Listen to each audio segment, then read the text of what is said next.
भक्ति का एक ही अर्थ होता है, उनका सहारा संग रखना। जीवन में कितनी भी बुरी परिस्थिति आ जाए, कितना भी दुख तकलीफें आ जाए, पर इतना याद रखना कि वो है ना मेरे साथ, लगा देंगे पार, कर लेंगे पार, पर उनका साथ नहीं छोड़ेंगे। जब दुख संकट की घड़ी आती है तो दो चीजें हैं, या तो आदमी बिखर जाता है या आदमी निखर जाता है।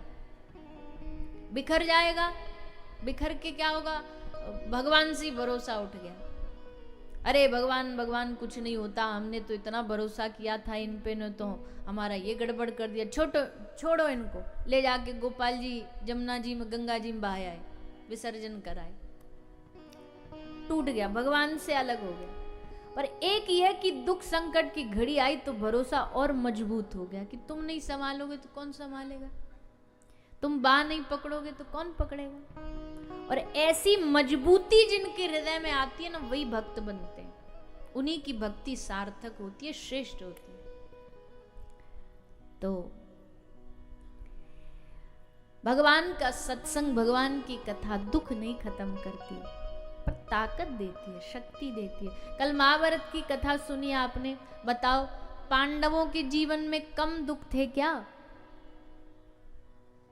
कितने दुख थे, लेकिन कृष्ण संग खड़े थे तो उन्हें पता था कोई बात नहीं, यही युद्ध जिताएंगे, जैसा तुमको करना करो। भगवान पे छोड़ दिया, और भगवान पे जब छोड़ा तो देखो भगवान ने क्या राजनीति बनाई।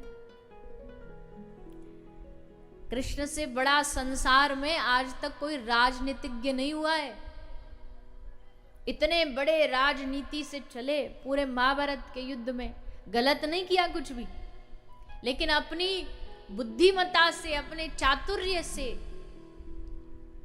पूरे युद्ध को एक तरफा 5 पांडवों के पक्ष में ले आए। ऐसा इतिहास में आज तक नहीं हुआ। जब भी दो गुटों का युद्ध हुआ तो बराबरी में हुआ, यहां कोई बराबरी नहीं थी। कौरवों के पास नारायणी सेना थी और पांडव बेचारे अकेले, पर कृष्ण ने कहा मैं हूं तुम्हारे खेमे में और मैं अकेला ही सब पे भारी हूं, मैं अकेला ही काफी, मुझे किसी सेना की और फौज की जरूरत नहीं है। कृष्ण जहां खड़े हो जाएं, लाइन वहीं से, बोलिए ना, बोल दो ना प्यारे प्यारे मुखड़े से,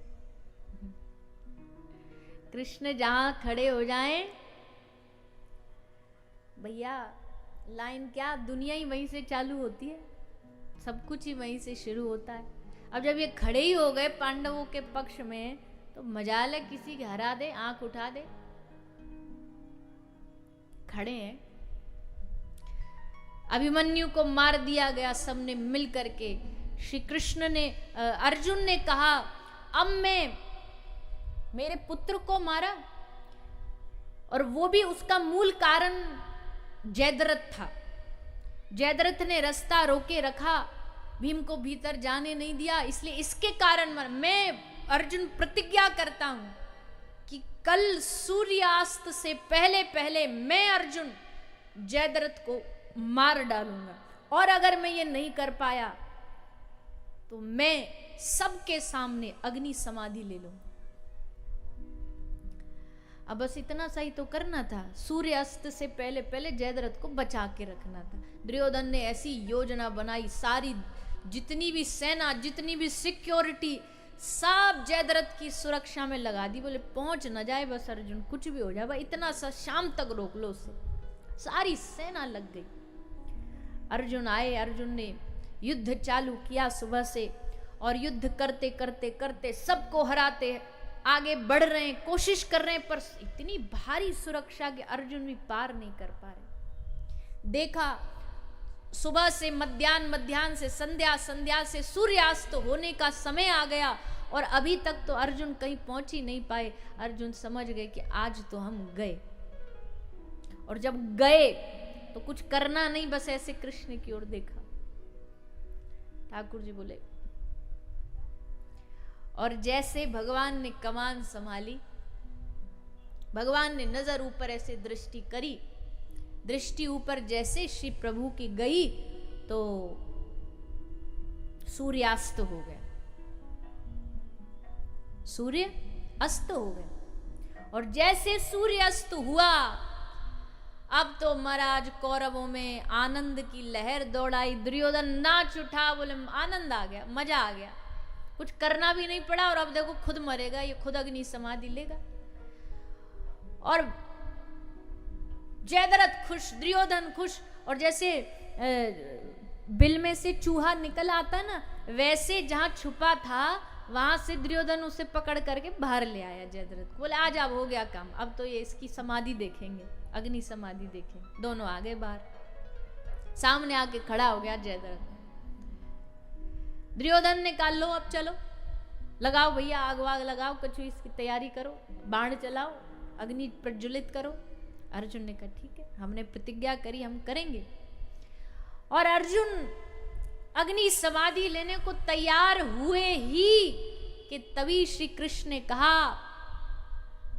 रुक जा, तसल्ली रख, हम है ना, हम खड़े हैं ना। और भगवान ने दृष्टि करी फिर से आसमान की ओर, आकाश की ओर, और जैसे दृष्टि करी तो भैया सूर्यास्त तो हुआ नहीं था, भगवान ने बादलों को कह दिया था थोड़ी देर ढक दो सूरज को। जैसे दृष्टि करी, कहा हटो, बादलों को हटाए, और जैसे बादल हटे फिर से सूर्योदय हो गया, दिख गया, अस्त हुआ ही नहीं था। तो फिर से सूर्य दिखा, और जैसे दिखा भगवान श्री कृष्ण ने जोर से कहा अर्जुन ये रहा सूर्य, ये रहा तेरा धनुष बाण, और ये रहा जयद्रथ। तुरंत अर्जुन ने बाण निकाला और जयद्रथ का सर धड़ से अलग कर दिया। अब बताओ, जो अपने भक्त के लिए इतनी सारे प्लानिंग करने को तैयार हो, उसको कौन हरा सकता है दुनिया में। इसलिए ये सब लीला हमें बता रही हैं, हमें समझा रही हैं कि भगवान पे भरोसा रख के देखो, भगवान पर भक्ति में विश्वास रखो। तो ऐसी ही सुंदर चर्चा कर रहे हैं श्री सूत जी महाराज, 88,000 ऋषियों को सुना रहे हैं, महाभारत की चर्चा सुनाई, परीक्षित राजा की कथा बताई, कैसे एक राजा संत के गले में मरे हुए सर्प को डाल देता है। भैया ध्यान रखना एक चीज, जीवन में कभी गलती से भी किसी संत का अपराध नहीं करना। भगवान का अपराध कर लोगे तो वो चल जाएगा, भगवान तो सहज हैं, कृपालु हैं, समझ जाएंगे भैया पागल है, मंद बुद्धि है, हो गया गलती।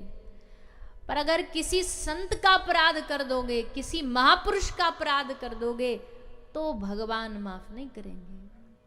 अच्छा, भगवान का अपराध हो गया तो संत मना लेते हैं, संत भगवान को मना लेंगे, पर अगर संतों का अपमान हो गया तो फिर भगवान नहीं।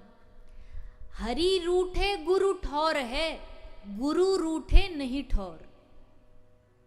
हरि रूठ जाएंगे तो गुरु बना अपना लेंगे, कोई बात नहीं बेटा तू इधर आ जा, हम बनाते, पर गुरु रूठे नहीं ठौर।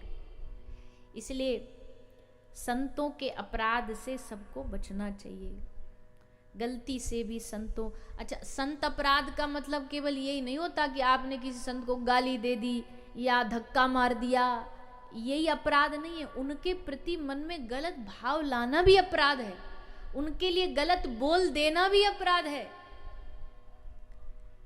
संतों के लिए गलत शब्द का उपयोग कर देना भी अपराध है, जो आजकल सब लोग करते ही हैं।